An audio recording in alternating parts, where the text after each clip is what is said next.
Assalamualaikum warahmatullahi wabarakatuh. A'udzu billahi minasyaitonir rajim. Bismillahirrahmanirrahim. Alhamdulillahi rabbil alamin wa bihi nasta'inu ala umurid dunya waddin. Wassalatu wassalamu ala sayyidina wa maulana Muhammadin asyrafil anbiya'i wal mursalin wa ala alihi wa sahbihi ajma'in. Subhanaka la ilma lana illa ma 'allamtana innaka antal alimul hakim. Rabbi shrah li sadri wa yassir li amri wahlul 'uqdatam min lisani yafqahu qawli. Wala hawla wala quwwata illa billahil 'aliyyil 'azim.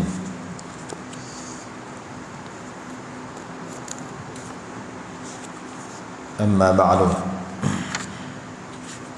Mari kita telah membicarakan sebahagian daripada ayat dalam surah Al-An'am, dan salah satu daripada nama Allah Subhanahu wa taala yaitu Badi'us Samawati wal Ard, ayat 101 surah Al-An'am. Badi' maksudnya pencipta. Allah itu pencipta as-samawat, langit, wal ard, dan bumi. Jadi bid'ah ini di sudut bahasa makna mencipta benda baru yang tidak ada sebelum itu. Contohnya al-bid'atu badi'us samawati wal ard ay mubdi'uhuma min ghairi mithalin sabaqa. Itu kata dalam tafsirul Jalalain. Pencipta kepada langit dan bumi tanpa ada misal yang telah lalu. Mencipta benda baru disebut bid'ah.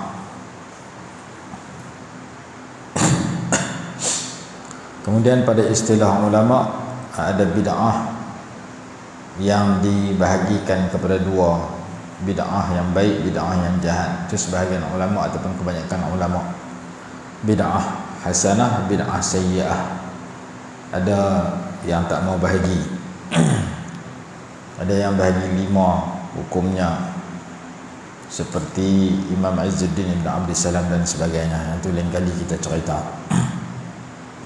Dan kita nak sebut bahawasanya seperti mana sembahyang itu ada 2 makna pada bahasa dan pada syarak, pada istilah ulama, maka demikian juga bid'ah ada 2 makna.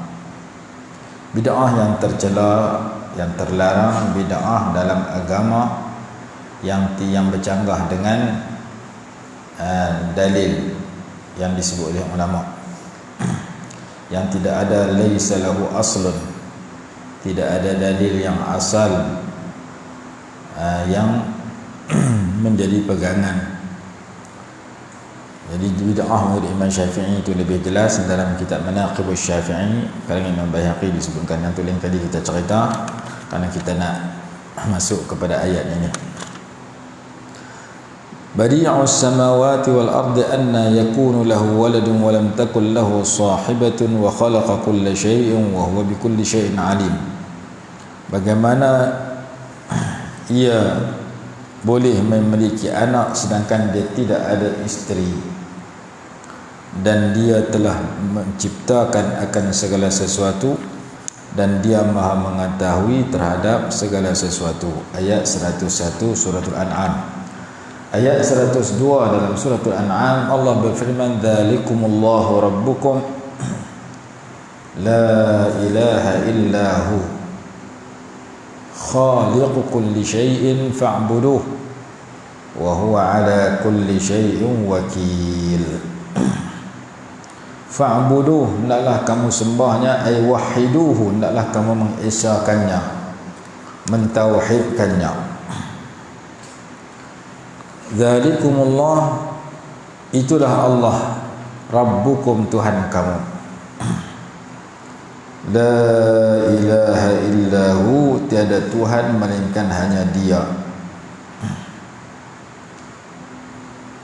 Fa'buduh, maka hendaklah kamu sembah akan Dia. Wa huwa ala kulli syai'in wakil, dan Dia maha memelihara atas segala sesuatu. Wakil bermakna hafizun, memelihara.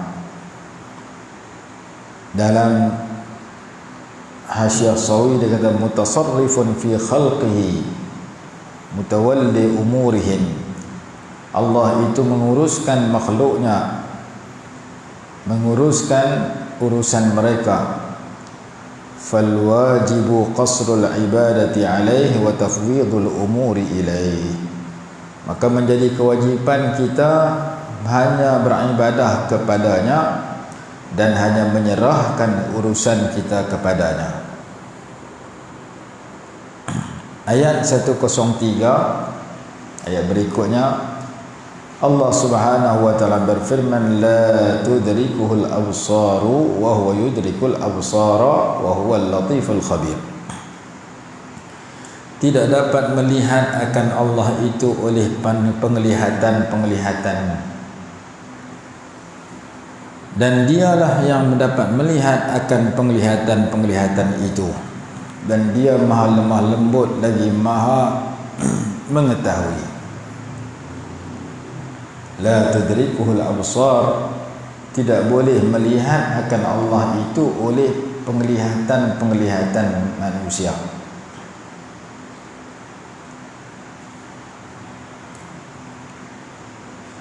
Ay la tarahu. Wa hadza makhsusun li ru'yatil mu'minina lahu fil akhirah. Ayat ini secara umum tetapi dikecualikan kepada orang beriman di dalam syurga. Allah tidak dapat dilihat di dunia ini oleh sesiapa kecuali Nabi besar Muhammad sallallahu alaihi wasallam. Melihat Allah pada malam Isra dan Mi'raj menurut pendapat sebahagian ulama. Nabi SAW melihat Allah pada malam Isra dan Mi'raj. Di sisi ba'dul ulama dibicarakan dalam kitab yang berjudul wa huwa bil ufuqil a'la, karangan almarhum Sayyid Muhammad bin Alawi al-Maliki rahimahullahu ta'ala. Nabi Musa minta nak tengok Allah. Allah Ta'ala berfirman, lan tarani, kamu tidak boleh melihat aku. Jadi Nabi Musa tak boleh tengok Allah. Tapi Allah Ta'ala tak sebut lan ura. Lan ura maksud aku tidak boleh dilihat. Kalau dinafikan lan ura, tidak boleh dilihat, mana siapa pun tak boleh tengok. Tetapi bila Allah Ta'ala sebut lan tarani, kamu tak boleh lihat sekarang,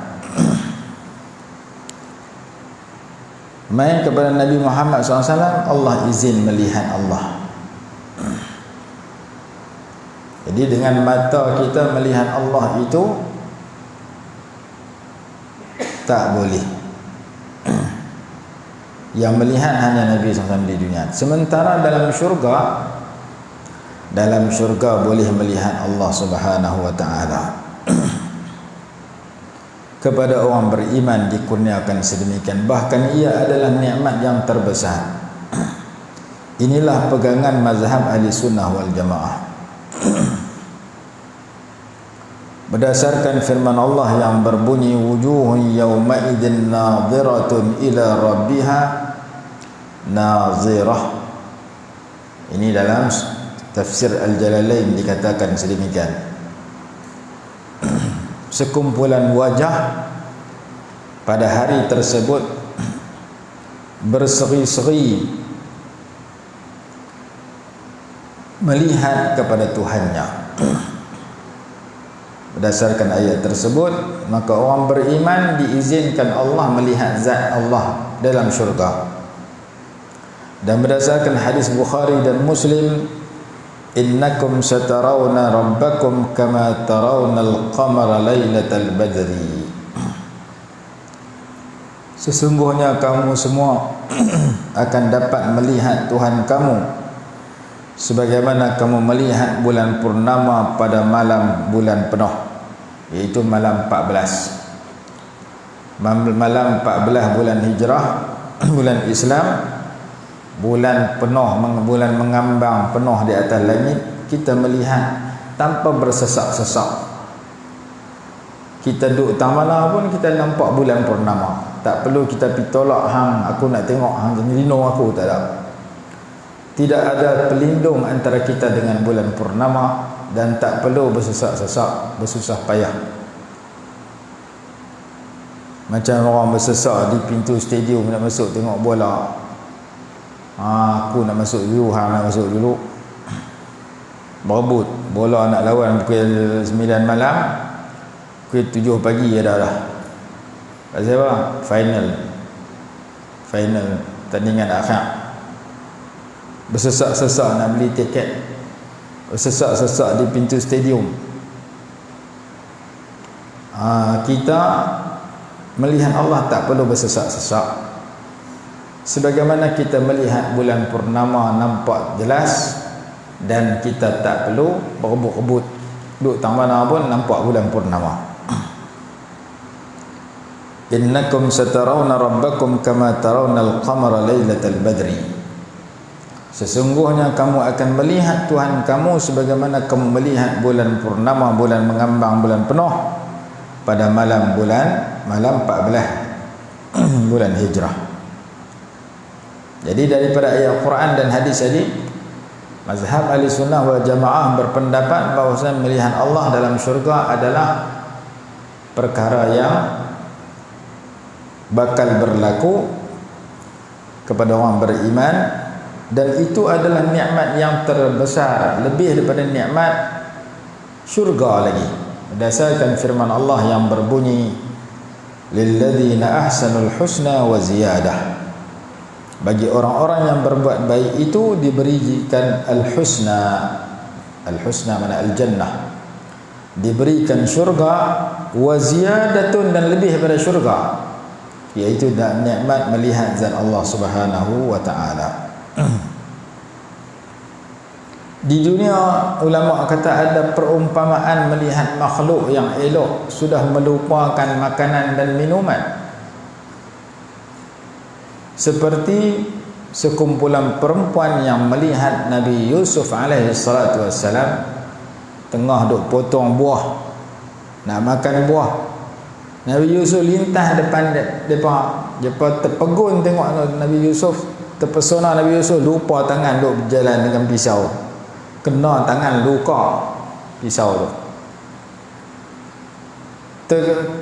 terpotong jari pasal terpegun dengan Nabi Yusuf alaihi salatu wassalam yang begitu kacak, begitu handsome, lintas depan depa, terlupa kata tangan sedang memegang pisau dan sedang memotong, sehingga terkena jari, luka, tak sedar, pisau jalan sendiri, mata dia tengok orang. Macam budak-budak kecil dia tengok TV ya, tengok gambar kartun begitu syok, alik mak panggil makan pun tak mau, kadang dengar pun tak, habis gambar kartun lapar tu. Terpegun dengan gambar kartun, terpesona sampai tak sedar apa, minat sangat dia. Manusia pun melihat orang yang segak, yang kacak, kadang-kadang tak sedar, terlupa.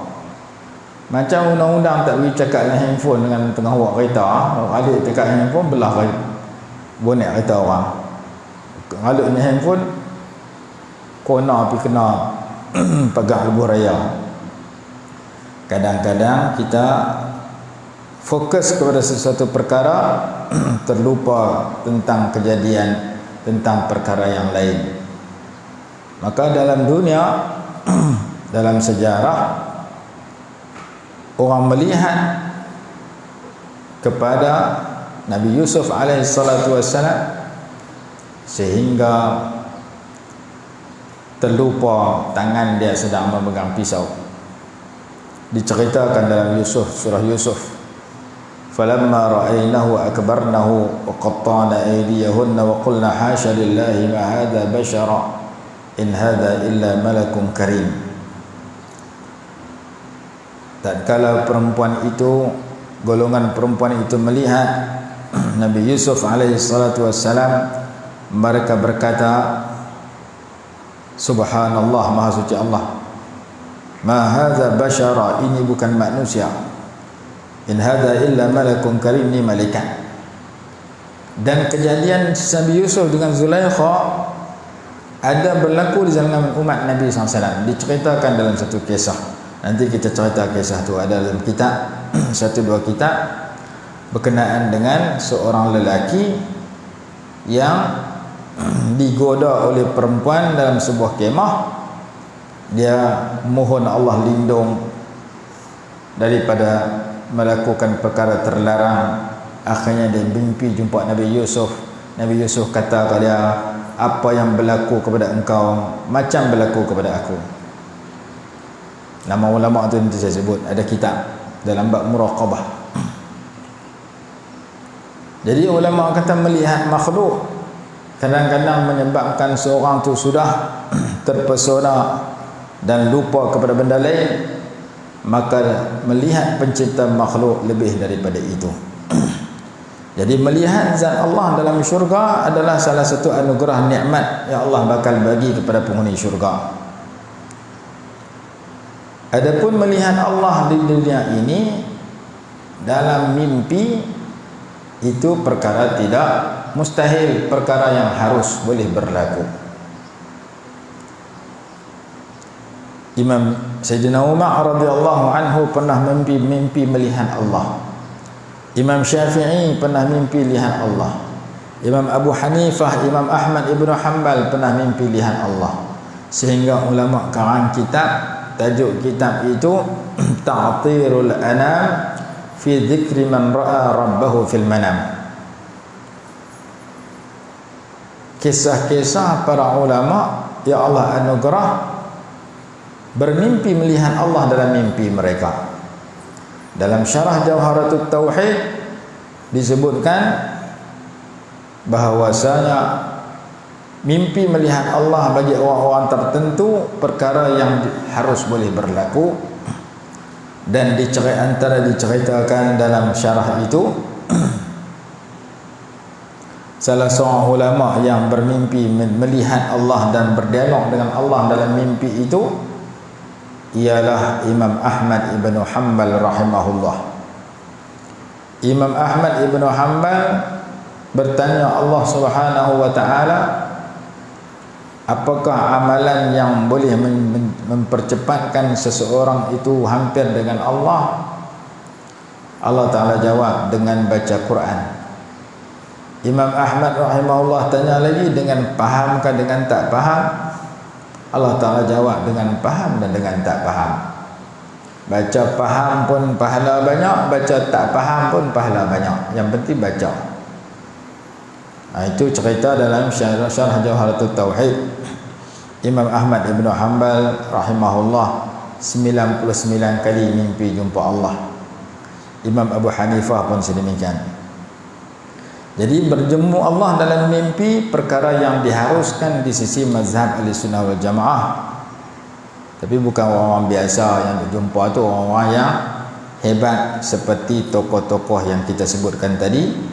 Saya sebut nama kitab itu supaya orang boleh rojok situ kalau nak tahu tentang kisah bagaimana ulama-ulama tertentu Allah anugerahkan melihat zat Allah Subhanahu wa ta'ala dalam mimpi mereka.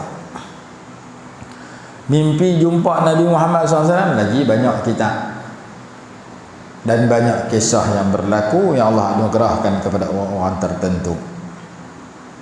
Baik, melihat Allah dalam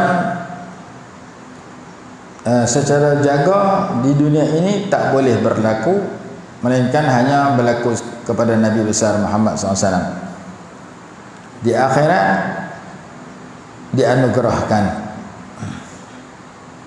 Jadi dikatakan dalam Syekh Sawi, anna ar-ru'yata bil basari fil akhirah lil mu'minin fatahsulu mimma taqaddama anna ar-ru'yata bil basari fil akhirati lil mu'minin. Berlaku menurut mazhab ahli sunnah wal jamaah, melihat Allah dengan penglihatan di akhirat, di dalam syurga, bakal terhasil bagi orang-orang yang beriman. Wa taqaddama anna al-haqqa madhhabu ahli sunnah wa amma ru'yatu qulubil 'arifina lahu fid dunya bima'na syuhudil qalbi lahu fi kulli syai' fa huwa jaizun bal huwa matlabuhum wa ghayatu maqsudihim wa munahum. Qala al-'arif anilna ma'al ahbabi ru'yataka allati ilaiha qulubul awliya'i tusari'u. Adapun melihat oleh hati orang yang kenal Allah di dunia, dengan arti hatinya menyaksikan pada setiap sesuatu kebesaran Allah, kekuasaan Allah yang memberikan keizinan kepada sesuatu itu wujud dan mengizinkan sesuatu itu berlaku. Ini adalah anugerah kepada orang-orang arif billah. Anilna ma'al ahbabi ru'yataka allati ilaiha qulubul awliya'i tusari'u. Berikan kepada kami beserta kekasih-kekasih kami dapat melihat engkau, yaitu sebagaimana hati orang-orang yang hampir kepada engkau segera melihat engkau, cepat melihat engkau. Wa kadzaru yahu fil manam, demikian juga melihat Allah dalam mimpi. Itu adalah perkara yang harus boleh berlaku dan Allah anugerah kepada orang-orang tertentu. Sebagaimana manusia jumpa malaikat, dia juga perkara harus, tidak mustahil, tetapi bukan semua orang boleh jumpa. Ada jumpa malaikat, ada jumpa hantu. Kita baca dalam kitab, hantu pun boleh jumpa, tapi kita tak mau jumpa apa-apa. Dalam kitab fiqh, dalam bab azan, dikatakan siapa yang berjumpa hantu hendaklah dia azan supaya hantu tu lari. Jumpa hantu kita bang, jangan jumpa hantu kita terbang. Jumpa hantu kita tuang. Jadi kalau dia panggil inda taghawulil ghilan, inda taghawulil ghilan maksudnya ketika menjelma gergasi hantu tu merupa duduk depan kita. Lah ni orang duk tengok gambar hantu, tengok gambar hantu dalam TV, sampai hantu tu menjelma dalam kehidupan dia. Nak pergi mana pun takut. Hantu tu punya pasal orang duk buat drama, filem buh gambar hantu, make up manusia menjadi hantu, memberi kesan kepada penonton tengok gambar hantu jadi takut. Kata jumpa sungguh lari terus. Dari dalam kitab fiqh kata apa? Dalam bab azan, kalau jumpa hantu bang, kalau hantu ni takut kepada azan. Di segi teori begitu, segi praktik tak tahu. Kita lalu jumpa tempat yang berhantu, kita tak berani, kita tuang awal. Kerana hantu ni jin yang jahat, dia takut kepada nama Allah, kepada azan. Itu teori dalam kitab sebut semikian. Maka berjumpa malaikat juga, Imam Suyuti rahimahullah karang kitab, tajuk dia Tanwirul Halak fi jawazi ru'yatin nabiy wal malak, menceritakan harus seseorang itu melihat nabi dan melihat malaikat. Dan kalau kita baca dalam kitab Riyadhus Shalihin, kita jumpa satu kisah bagaimana 3 orang yang berpenyakit yang berbeza di tempat yang berbeza diuji dengan kedatangan malaikat. Hak seorang tak ada rambut, lincin kepala botak, tak tumbuh rambut langsung, malu kat orang lagi lah. Jumpa orang lain ada rambut, aku tak ada apa. Orang lagu tu jangan duk pergi bagi sikat dia marah ya. Dia sambut birthday kita kata nak hadiah sikat kan, dia marah kita. Pasal apa? Perli dia, rambut tak ada, biar hadiah sikat nak buat apa? Macam pergi hadiah cermin muka kat orang buta, zalim kat dia, tak kenal cara, dia marah kita. Aku buta ambil cermin muka, nak buat apa? Jadi oleh kerana dia rambut tak ada, dia sedih. Tu satu orang. Hak kedua dia punya tubuh badan dia bertampung-tampung penyakit sopak. Hak ketiga buta. Tiga-tiga itu menghadapi penyakit yang menyebabkan mereka rasa kecil hati, rasa sedih berbanding dengan orang lain rambut panjang. Hak seorang lagi dia kata orang lain kulit depa elok, kulit aku tak elok. Hak seorang lagi kata orang lain boleh tengok aku buta. Dan tiga-tiga orang itu fakir, miskin, susah. Lalu Allah hantar seorang malaikat menjelma jadi macam manusia, pi tanya hak pertama. Hang kalau diberi pilihan, sesuatu pilihan, apa keinginan dan cita-cita hang? Jawab yang pertama, aku yang pertama nak bagi hilang botak kepala ni, nak bagi lincin, nak bagi ada rambut. Yang kedua, nak kaya lah, aku susah. Maka malaikat tu gabui tangan dia, hilang penyakit tu, tumbuh rambut, dan malaikat bagi kepada dia seekor unta yang bunting. Seekor unta betina yang mengandung. Pi pula orang kedua. Hang kalau nak diberi pilihan duduk di dunia ni, hang nak apa? Aku nak kulit yang elok. Lepas tu disapu oleh malaikat, sembuh penyakit dia jadi kulit elok, dan malaikat nak tinggal dia bagi kat dia seekor lembu yang bunting.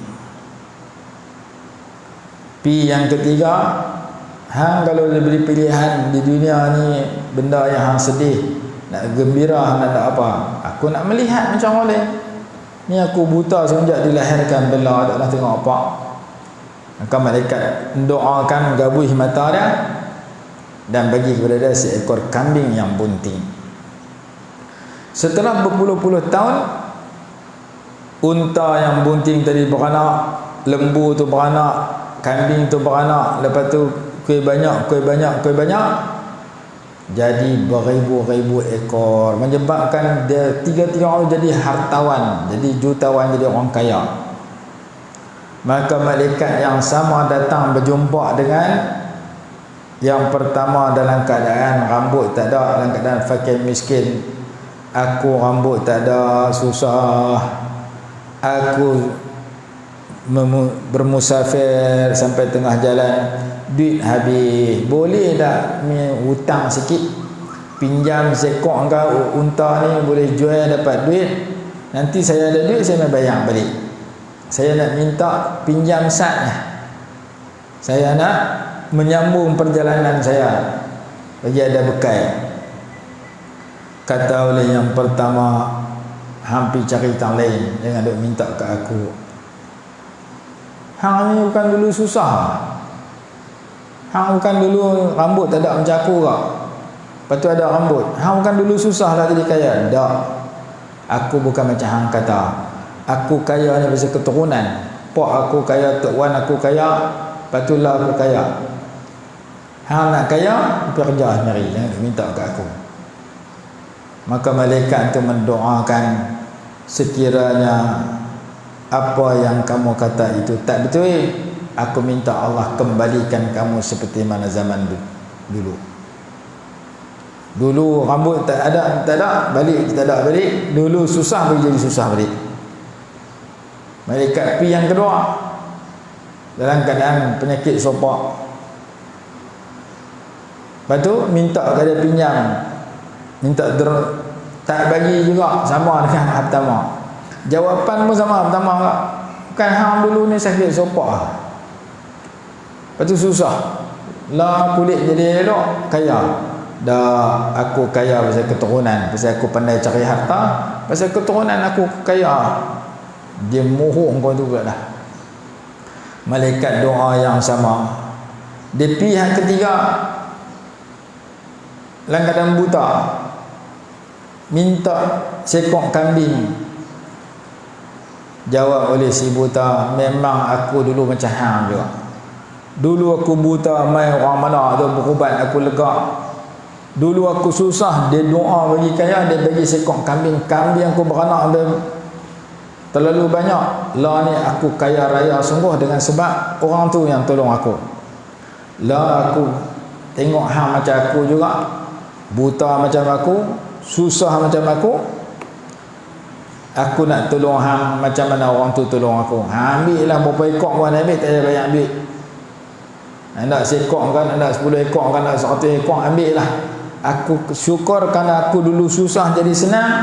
Lah hang orang macam mengaku ke, aku bagi ke hang bantuan kerana aku melihat kepada nikmat yang aku dapat daripada tak boleh tengok boleh jadi tengok, daripada susah papa ke dana jadi kaya raya. Maka malaikat tu kata, amsik alaika malak, simpan hartamu itu. Aku bukan orang, aku malaikat dihantar oleh Allah untuk menguji 3 orang manusia. Kamu orang ketiga, hak pertama dan kedua gagal, hak kamu saja yang berjaya. Jadi 3 orang tu jumpa malaikat yang menjelma jadi manusia, berdialog dengan mereka 3. Hadis tu hadis sahih dalam kitab Riyadhus Shalihin. Yang kedua, ulama kata orang jenis kedekut ni dia sanggup berbohong. Bukti dia orang pertama kedua. Dia mohong kawan tu. Dia tak tahu kawan tu yang doa bagi unta dengan lembu kat depan seorang sekor tu. Kawan tu yang mai berubat, depa bagi lega masa depa sakit dulu. Bila kawan tu mai kali kedua, depa tak kenal, depa mohong kawan tu. Dah aku kaya ni pasal keturunan aku kaya, aku pandai cari duit. Hang kalau ada duit, pergi cari sendiri, jangan minta kat aku. Maka dia berbohong. Jadi perangai mohong ni, orang kedekut ni tak mana pun ada. Dan orang kedekut ni kalau tak fikir dia kaya tu Allah bagi, dia mohong orang.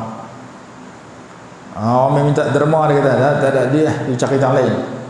Duit dia ada, itu kedekut. Mohong tu tak ada. Jadi perangai kedekut ni kita kena jauhi, sebab kedekut ni membawa kepada perangai buruk yang lain. Macam mana nak jauhi perangai kedekut?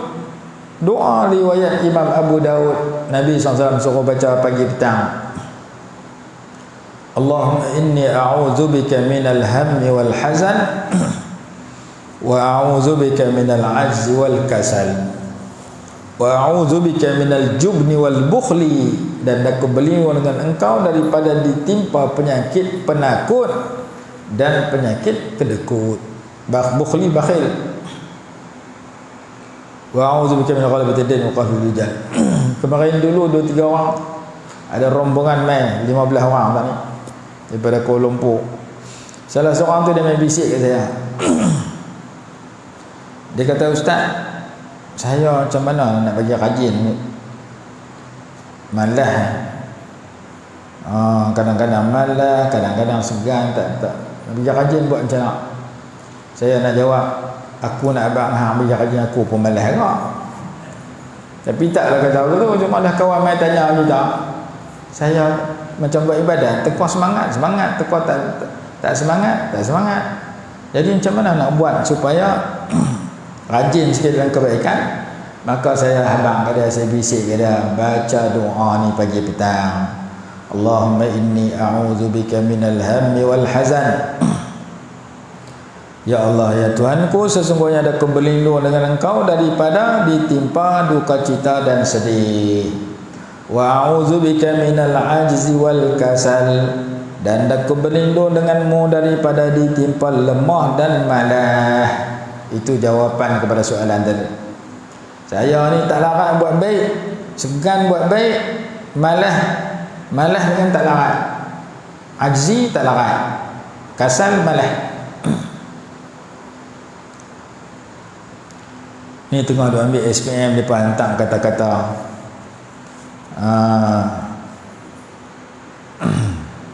kata-kata dia tulis dalam tulisan dia bang.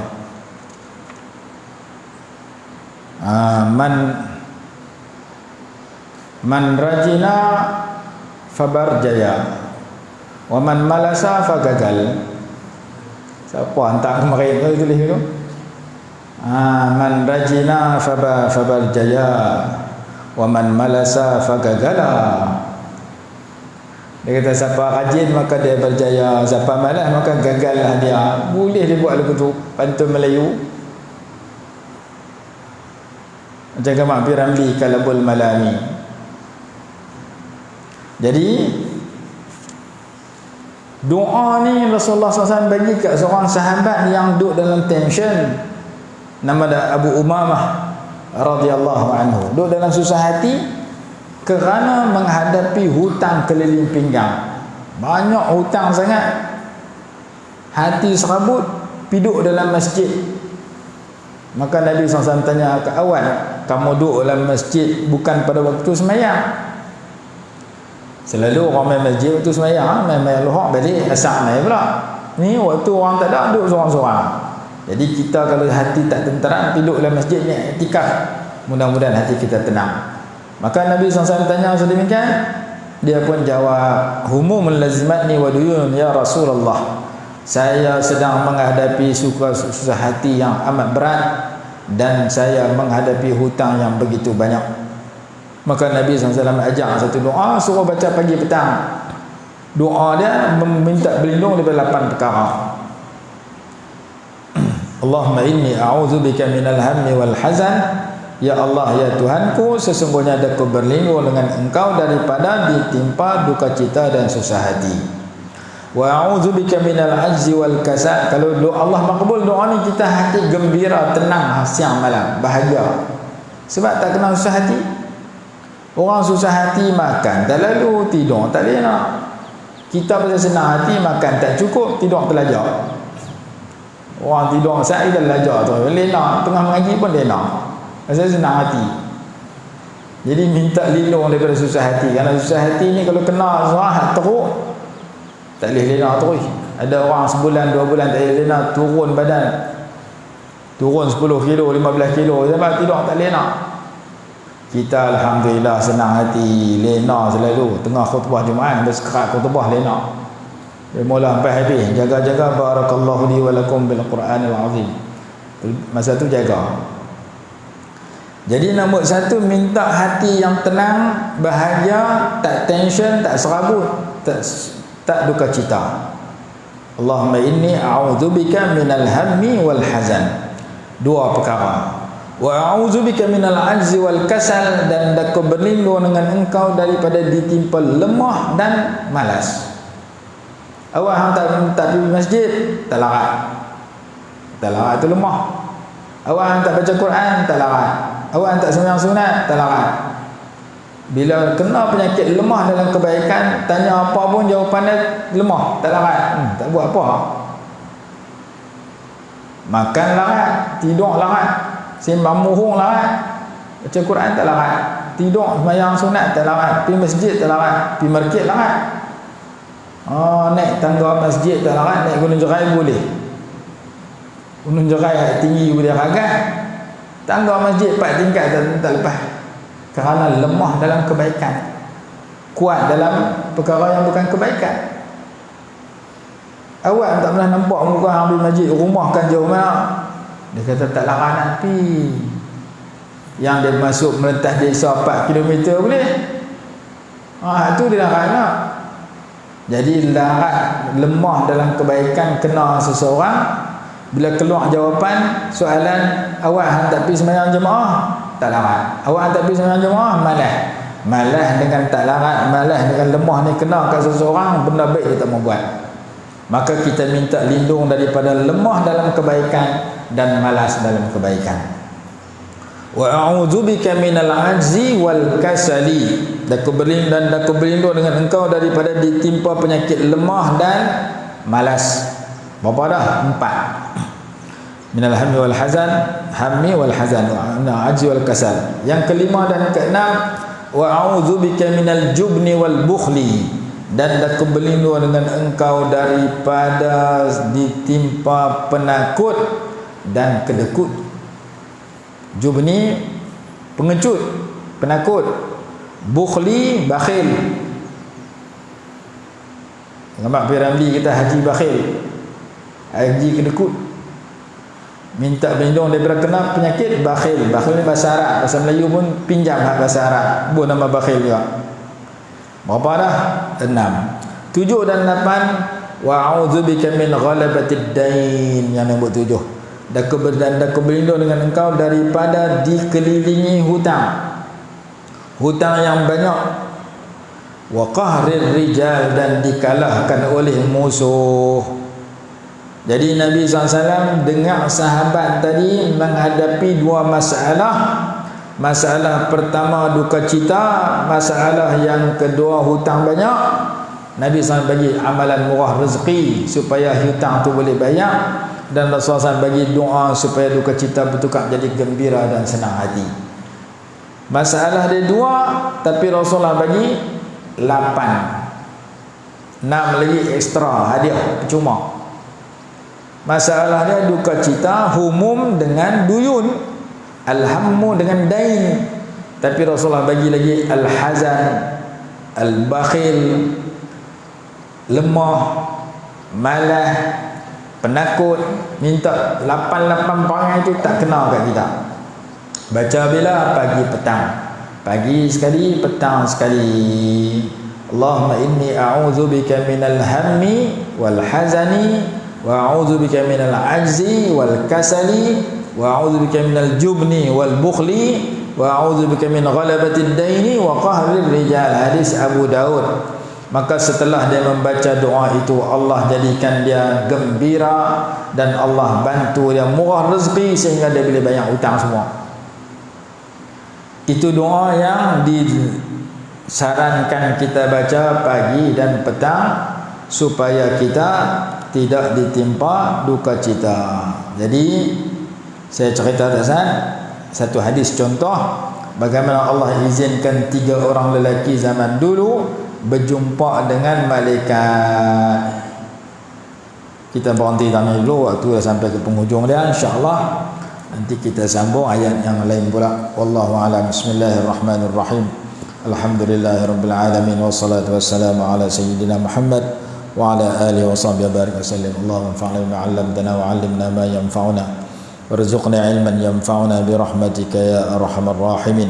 ربنا آتنا في الدنيا حسنة وفي الآخرة حسنة وقنا عذاب النار. صلى الله على سيدنا محمد وعلى آله وصحبه وسلم. الحمد لله.